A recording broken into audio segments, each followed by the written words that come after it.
According to a study done by the Atlas, 56% of students who are currently enrolled in four-year universities drop out within 6 years of studying. Why should we invest so much money in programs that hardly pay off? And if that weren't enough, we have to spend a mind-boggling $1.6 trillion to clean the slate of debt held by millions of Americans. Continuously, we have seen politicians push this idea of free college, but is it even feasible?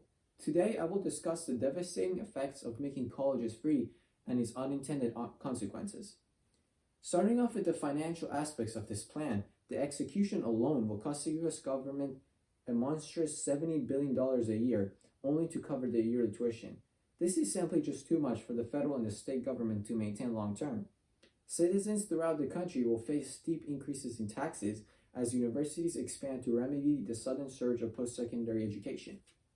Another caveat to this thoughtless resolution is it does not help the most impoverished students.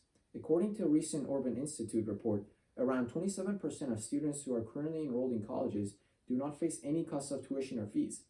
This information contradicts the whole purpose of making colleges free, as majority of the struggling students do not need assistance paying loans, but require help in other parts of their education, such as paying for rent, bills, and food.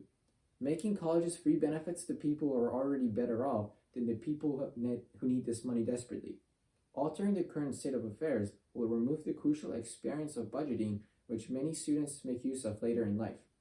We can also spend the billions of dollars that goes into this plan and invest it in other proven programs such as SNAP that is aimed at eliminating hunger across the United States. Looking at this optimistically, I can only see a few positive outcomes, while simultaneously see a whole lot of downsides. One of the biggest concerns with this illogical proposition is oversaturation in particular areas of the workforce. If too many people acquire a degree in biology or psychology, then their degrees become meaningless. This devaluation of a degree might also lead to students cutting classes or not trying because they don't have to get their money's worth when they aren't paying for anything. Without this financial drive, students will not take colleges seriously and give waste to the taxpayers' hard-earned money. An argument I keep hearing from the proponents of free colleges is majority of the European countries have free colleges and everything is peachy. But here's something you may not know. According to a Brookings Institute report, since 1998, public universities are not free in England, Wales, Scotland, and Northern Ireland. This is because providing free public universities was actually shown to reduce the quality of higher education and lessen the access to education opportunities for lower income students due to the cap on enrollment. The similar situation can and will also happen in the United States, resulting in competition between the students and long wait lists that will disfranchise the underprivileged students which have a hard time getting by. So in many ways, that program did the opposite of what it was intended. A harmful ramification in promoting free colleges is it leads to even more people being overqualified for low-paying jobs that you don't need a degree for. This will create a void in jobs that post-secondary education is not required and unsaturate the workforce. In summation, this is a bad idea. However, there are certain upsides with making colleges free.